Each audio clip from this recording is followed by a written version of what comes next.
Hello, good afternoon, good morning, and welcome to the CX Podcast R&R with myself, Richard Knight, and him over there. And hi, Ryan. Listen, I thought you were going to lapse into a bit of Dutch, German, and French then with that opening remarks that you had then, Mr. Knight. Well, I am multi-talented, but I don't think I'll go that far. It might disturb people. But as people can probably see if they're watching on YouTube, if you're listening on the podcast, you won't know yet. But our special guest today has come all the way from sunny Salisbury, and he's still there, but he's on virtual time.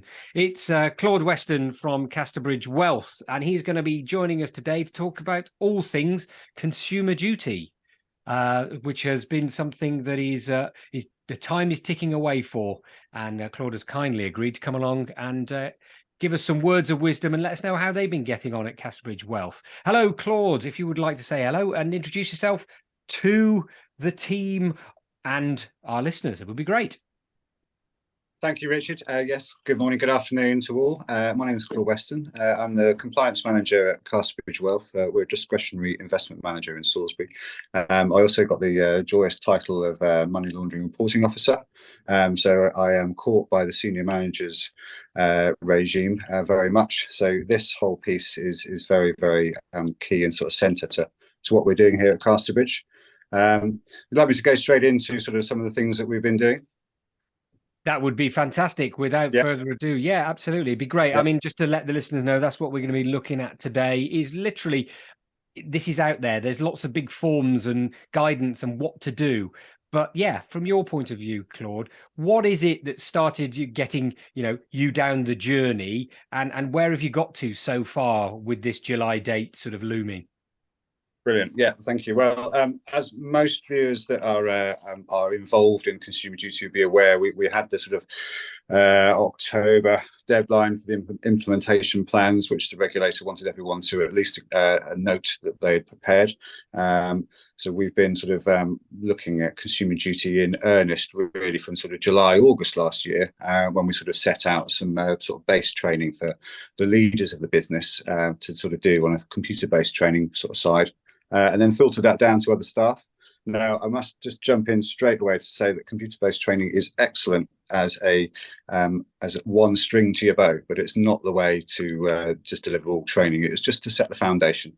From there, we've been looking at the four outcomes, the cross-cutting rules and the overarching sort of principle. The area that really has sort of not caused us most concern, but where we've had to put the most energy and effort into is the price and value assessments. And I don't think that's going to be too different for most people. Simply for us, how we've tackled that on a sort of high level, I'm not going to go into the great details unless you want more, is really looking at how we charge and is it sort of broadly consistent across our customer base. And fortunately for us, we've only had to make a few little tweaks just to bring things into line so that we can justify it. Ultimately, it's going to be different for every firm. We're a discretionary investment manager, so we sit up the chain. We sort of have some manufacturing elements that we're caught by rather than, say, an advisor where they're more on the distribution side. But our key focus there is to, one, do the assessment, and two, then set out our stall as to what we mean by price, or what we understand by price and value, and really have a statement. And that is a commitment everyone's going to need to make. We're going to have a price and value statement for each of your products. Okay. Claude, can I just ask, because I'm just really conscious that we are reasonably fortunate knowing a little bit about consumer duty, but for the layman who's listening, and we've got listeners, believe it or not, Claude, in the States, in Holland, in France, they're everywhere, right? So what does it mean to Joe Public? What is this going to give them? I mean, it sounds, with the greatest respect, like you guys are in this all the time, but for some people this might sound a bit Yawnsville. So how is it going to protect them? What's it all about? Well, let me just share with you my own personal sort of views as to how I think why it's come about and what it aims to do, and I'll relate it back to Casterbridge as well. So there's been over the years various incentives from the regulators to try and get product providers to be more considering and accountable for the products and services they deliver onto the market. Now, if I cite an example of products that have been on the market, nearly everyone will have heard of in the UK at least, would be, for example, PPI, so it's protection insurance. there was a massive scandal. There's lots of complaints come out the back of it. Lots of big players in the UK, as in product providers, were involved in this, and that's a classic example of where they didn't look out for foreseeable harm, and it was very much sort of it was sold on the front foot, sort of just upfront, sort of saying, oh, this is what you need. There was no accountability. At the back of it, there was millions. There were millions of complaints and what have you off the back of it. Consumer Duty is aiming to look at, and so what they're failing there was the culture of product design, not looking far enough ahead to if it was actually going to serve people well in a few years down the line. It may have been something that was appropriate at the day of point of sale, but was it appropriate a year later, 2-3 years later? So hopefully that's a helpful example to bring into frame. So really, if I try and wrap it up in a nutshell, it's for the financial services industries particularly is to bring greater accountability and forethought into products that are being issued to the market. Thus, the intention being that what does land on the market is much more thought out and truly thinks about clients' needs at the point of sale, ongoing and through the whole customer journey. So it is a big cultural shift for some entities. So is this designing products, Claude, that start with the client in mind rather than the product or the operation in mind? Is that your point? Absolutely. I mean, it is sort of compliance by design. So let's not think that it's a charity sort of initiative. Every business needs to have a commercial angle. But the commerciality and the client outcomes now need to be very much considered together. The regulator may say clients come first. The industry will say, well, hang on a minute, we need to make a profit. But it's all about making a profit in a justified and fair manner rather than maybe having exorbitant margins and big commissions paid out to the sales force.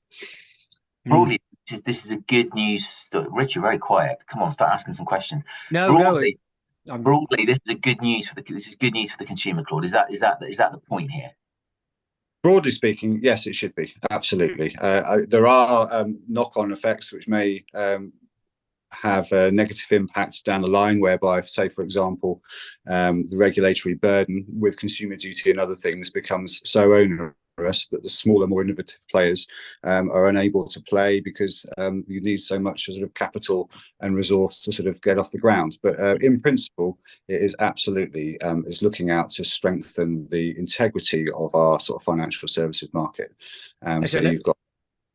Yeah, absolutely, and it seems like a bit of a no-brainer, isn't it? Let's be nice to people, and they might hang around and spend some more money with you. That might be a sort of a theme going on there in a commercial point of view, because we've got to make sure that we can exist, haven't we? And it's really interesting that that's a really strong focus from the customer point of view. And we're always talking about it, aren't we, Ryan? We're always talking about this fact that you've got to make sure that your starting point is the customer side of things. And when you get into, okay, so how do we deliver this? And you mentioned that value pricing piece, etc. The other one that comes through quite strongly as well in terms of the terminology used is that vulnerability. The Consumer Duty is talking about vulnerable customers. So, I mean, yeah, wow, it's a wide area to be thinking about. What's your sort of view on that, Claude, from Casterbridge point of view? Yes, well, vulnerable customers. I mean, it's something that's been around and being considered by the FCA since pre-2017. There's various papers. I'm not going to cite them for the audience right now, but if you have a search and vulnerable customers and consumers and FCA, you'll find plenty. Now, it is an absolute minefield. And there's the biggest danger here with the vulnerable clients sort of piece is the fact that people don't exercise and step with enough caution with regards to how they implement it into their businesses. What I mean by that, I'll give you a great example. So the FCA suggests that people over 75 are vulnerable. They don't actually mean that. What they mean is people at 75 and over are more likely to be vulnerable through age, just general deterioration in health and what have you. There's people I know, and I'm sure you know, and people online watching will know, they'll know someone who's 85 and as sharp as a tack. So you can't just brush everyone with the same label. But what they're saying there with the 75 is that you need to consider harder with clients over 75. that's an example. The other thing about vulnerability, which I'm trying to get out without sort of giving you too many words, is the fact that there's two elements of vulnerability. That there's permanent vulnerability. Say, for example, blind or hard of hearing. Well, it doesn't mean you can't think straight. It just means that there's materials you'll need in, whether it's braille or audio or whatever. So that's a permanent. Then you've got temporary vulnerabilities, and this is the minefield. And this is where the industry really needs to stay sharp and then ensure that they can demonstrate to their clients and to the regulator that they consider this. So temporary vulnerability could be depression, it could be loss of a job, divorce, bereavement. Hopefully, most of those things, although they may take years rather than months to pass, are temporary. But these are all factors that come into play when the regulator is asking firms to consider vulnerable clients. The danger is you could label everyone as vulnerable. So you have to make a call and a check as to how deep and far do you go. Does that make sense? Yeah, absolutely. It is a really interesting one to be in, because, you know, if we took everybody as being vulnerable, or somebody having a vulnerability at some point, then nothing will ever get done. Say, okay, well, we won't advise you on anything. We won't sell anything in just in case you're not feeling your best today and are vulnerable. Of course, there has to be pragmatism in the whole thing. And I think it sounds like that there is a lot of education for your teams to actually be able to understand what that means, and then to be able to be asking the right questions and listening for appropriate answers to actually then be able to make the right decisions or make the right choices out of that. Does that mean, and you mentioned your online training previously, is there a lot of internal training and getting the team together and for them to really start to understand the impact of this consumer duty? Would that be fair? Oh, absolutely. Well, yeah, I mean, so consumer duty and vulnerability, I'll just keep on the vulnerability for one more moment. And that we've been talking about it and training it out softly over the last year or so. But actually, only yesterday, I issued out another consumer duty bit of training. It's actually just a sort of 30-minute, 28-minute video clip and some questions following up, just to sort of consolidate people's understandings. One thing that they pulled out there, which was really, two points I'm going to mention. One was around the fact that actually there's about 5 million people in the UK who've never used the internet. So if you've got a proposition which is very, very, very digital focused, you need to consider, is that fair and open for all of the audience?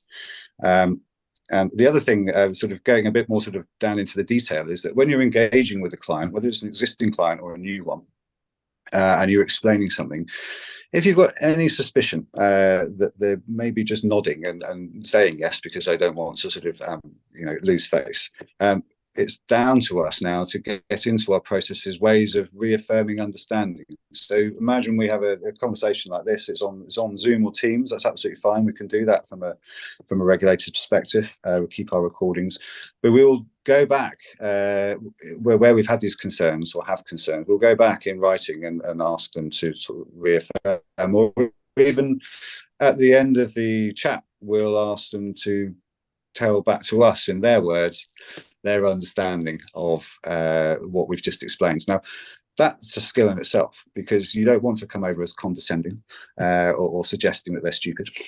But it's so that's where some of the skills. And if I'm honest, Casterbridge haven't got to focus on that as much as so the direct sales line. So down the distribution chain for us is an independent financial. They're the ones that are having more of the face-to-face. We're up the chain. They're promoting our.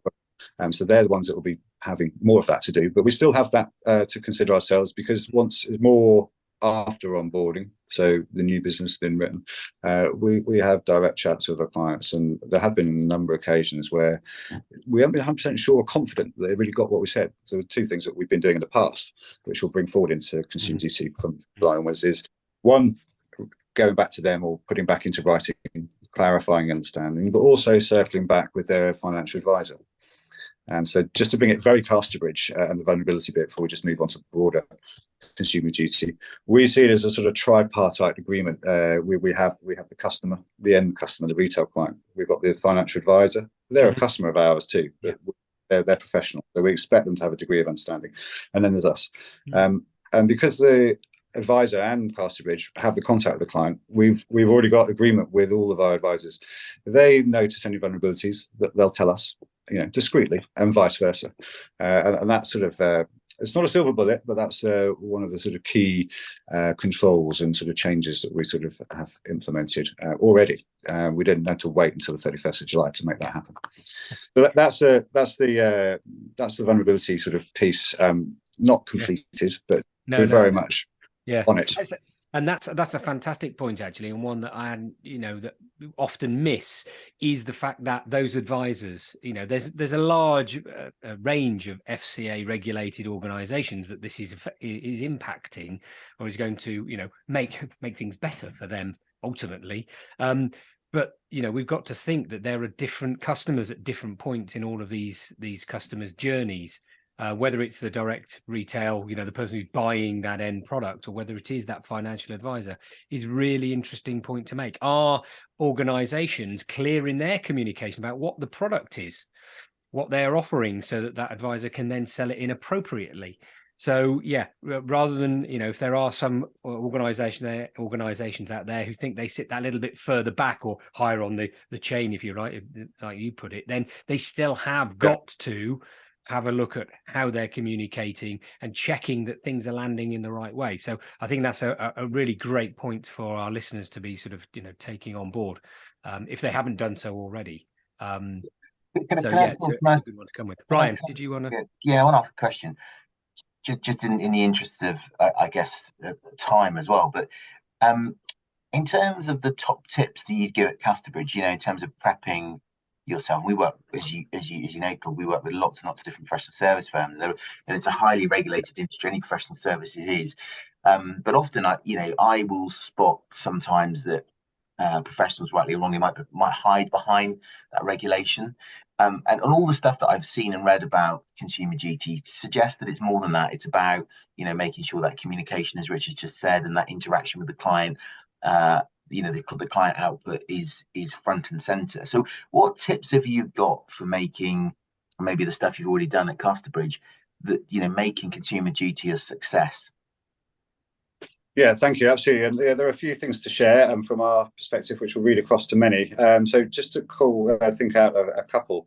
From a sort of products and services sort of perspective, we've got a sort of advisor focus group, because they're sort of first touch on the distribution chain. So we've been sort of discussing with them our sort of plans and thoughts, how things are going to work and change, and getting their feedback, really, because at the end of the day, they've got to sell or distribute our products.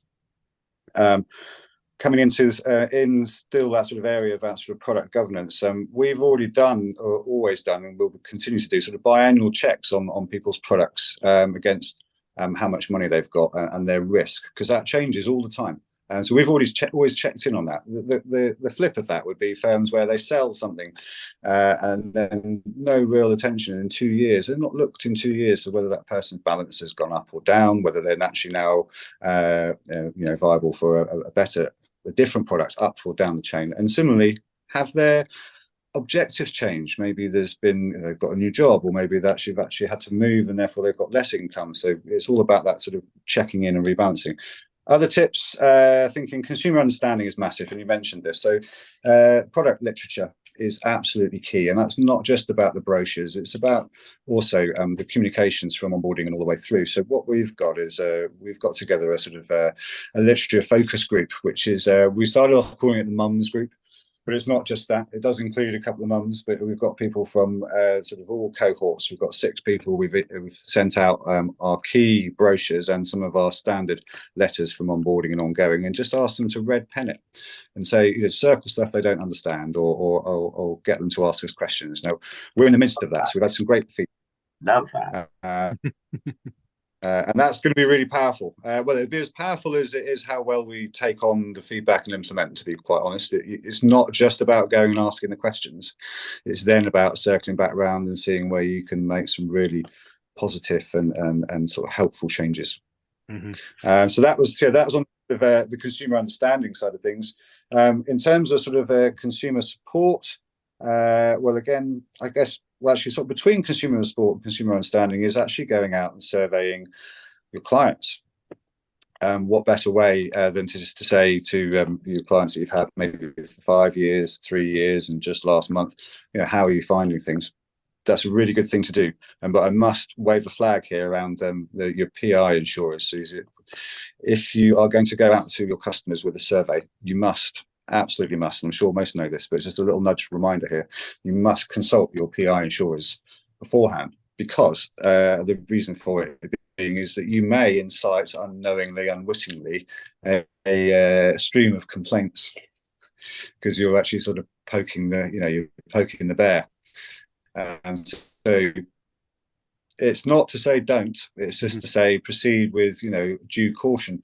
I believe that all firms should be able to, over 10, 12 years, and even from the first year, I can remember my early complaints training is that a complaint is a gift.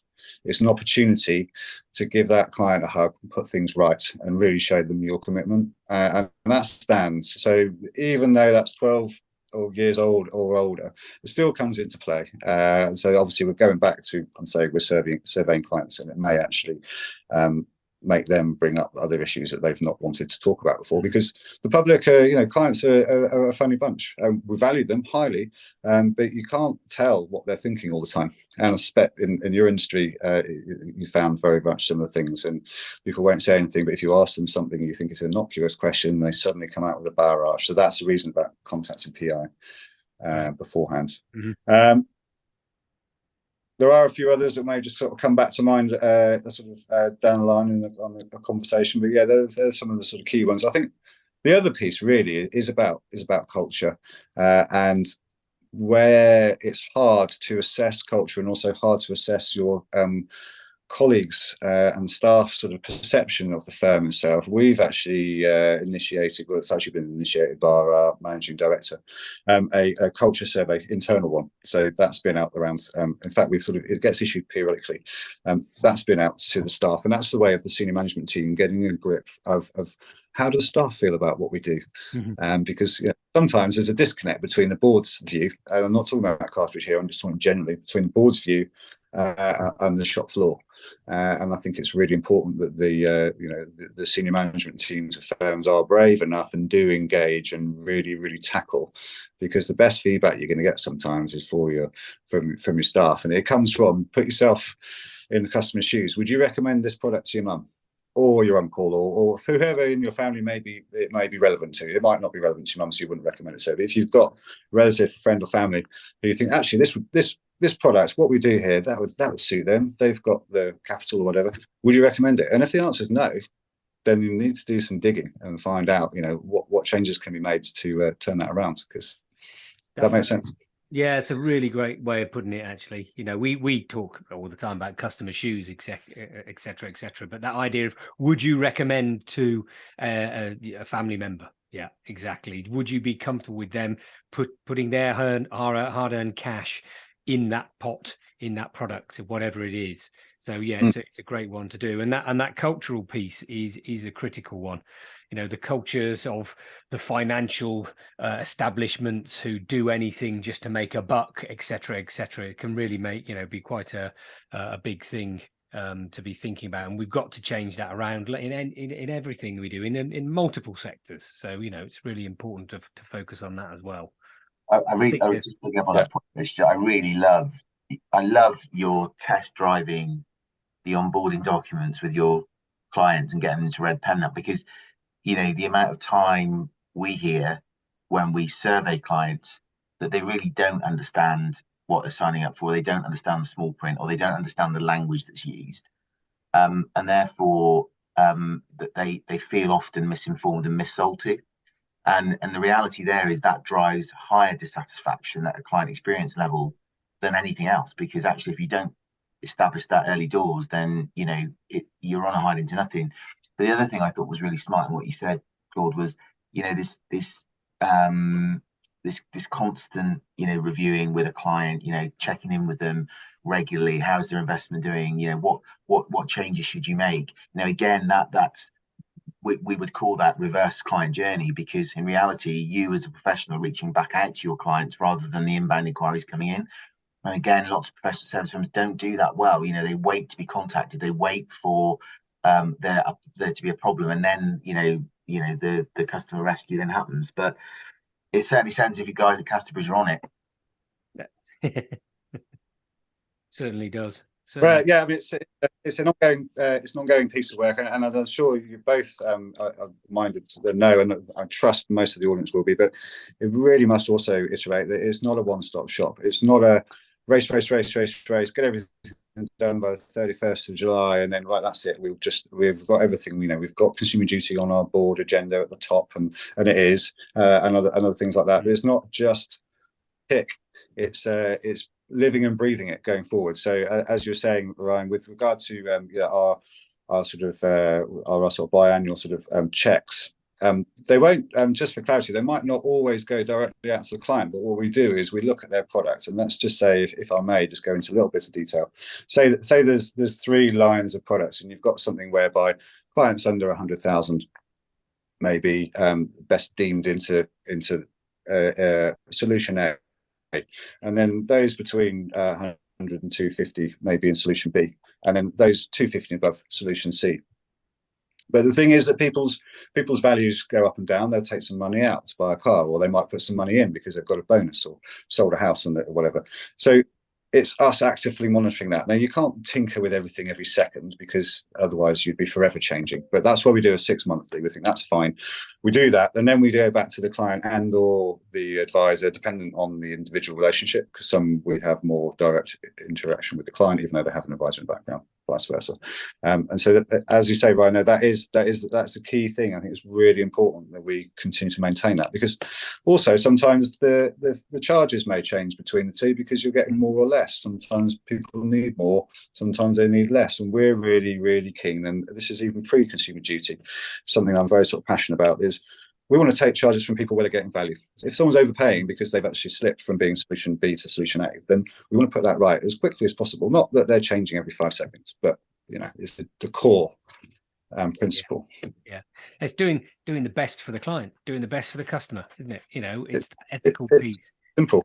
Helps everybody out. Everybody's winning, and I think from today's podcast, we can know that our listeners are winning as well, because they've had some fantastic insight from you, Claude, turning this sort of mythical beast of consumer duty into something that actually, that makes sense and is absolutely doable across every FCA regulated organization, and something that non-FCA regulated organizations can learn a thing or two from as well.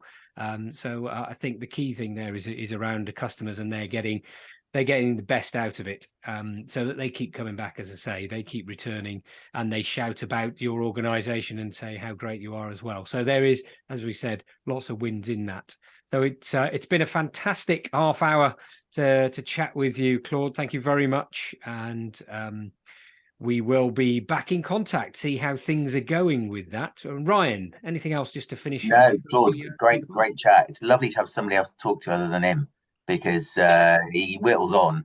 So anytime you fancy coming back, you're more than welcome. But thanks for your time. No, my pleasure. Yeah, very happy to come back, and we can maybe have a look at it post 31st of July. Yeah, that'd be fantastic. Great. Well, thank you very much to all our listeners out there. Thank you, Claude. Thank you, Ryan. Thank you. We will be back in a month's time with more warblings from the West Country. So thank you very much. It's goodbye from me. Goodbye from me too. And listen, if you like what you heard, like, share and comment.